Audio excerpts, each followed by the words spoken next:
श्री राम लक्ष्मण महर्षि विश्वामित्र के ठीक पीछे चल रहे थे तथा उनकी बातों को ध्यान से सुन रहे थे। महर्षि ने उन दोनों को मार्ग में पड़ने वाले आश्रमों और वहां रहने वाले लोगों के विषय में तथा वृक्षों और वनस्पतियों के विषय में जानकारियां दी। मार्ग में आगे भयानक वन था। महर्षि विश्वामित्र श्री राम से कहते हैं कि इसी वन में कुछ दूरी पर ताड़का नामक राक्षसी रहती है। ताड़का और उसके पुत्र मारीच दोनों ने मिलकर वन में उपद्रव मचा रखा है, जिसके कारण संपूर्ण क्षेत्र में भय बना हुआ है। ताड़का अत्यंत बलशाली है, तुम्हें उसको मारना है। स्त्री समझकर उस पर दया मत करना।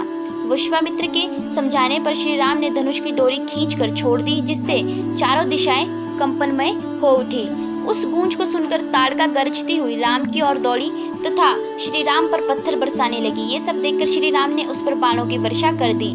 घायल ताड़का श्री राम को अपनी फैली बाहों में दबाकर मार देने के लिए उद्यत हुई। इतने में ही श्री राम ने तेज बाण छोड़ दिए, जो ताड़का के हृदय को चीरते हुए चले गए। इस प्रकार ताड़का का वध हुआ तथा महर्षि विश्वामित्र के चेहरे पर खुशी की लहर दौड़ उठी। महर्षि विश्वामित्र ने श्री राम को ब्रह्मास्त्र, दंड चक्र, काल चक्र आदि दिव्य अस्त्र भेंट स्वरूप दिए। श्री राम ने प्रसन्नता पूर्वक उन्हें स्वीकार किया। इन अस्त्रों को प्राप्त करके श्री राम अधिक बलशाली हो गए। ताड़का का वध हो जाने के बाद विश्वामित्र राम लक्ष्मण को अपने सिद्ध आश्रम में लेकर पहुँचे। आश्रमवासी श्री राम व लक्ष्मण को देखकर बहुत खुश हुए। महर्षि विश्वामित्र ने यज्ञ शुरू किया और श्री राम लक्ष्मण उनकी रक्षा करने लगे। ये यज्ञ 5 दिनों तक लगातार चलता रहा। छठे दिन आकाश में गर्जना करता हुआ मारीच अपने साथी सुबाहु के साथ यज्ञ में बाधा डालने हेतु आ पहुंचा। उसके साथ विशाल सेना भी थी। श्री राम ने मारीच पर मानव अस्त्र चलाया।